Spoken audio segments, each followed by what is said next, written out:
আজকে আমার নিবেদন কবি মল্লিকা সেনগুপ্তের লেখা আপনি বলুন মার্কস।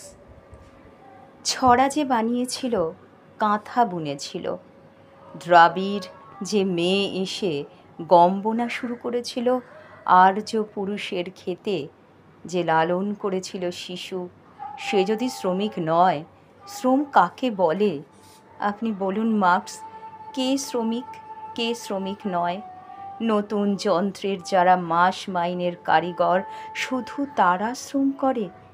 শিল্পযুগ যাকে বস্তি উপহার দিল, সেই শ্রমিক গৃহিণী প্রতিদিন জল তোলে, ঘর মোছে, খাবার বানায়, হাড় ভাঙা খাটুনির শেষে রাত হলে ছেলেকে পিট্টি দিয়ে বসে বসে কাঁদে।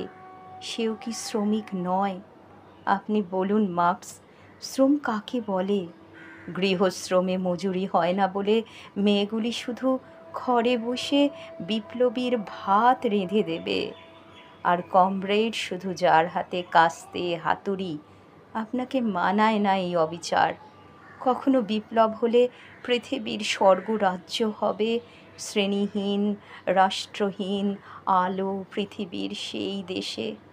আপনি বলুন মার্কস, মেয়েরা কি বিপ্লবের সেবাদাসী হবে? ধন্যবাদ।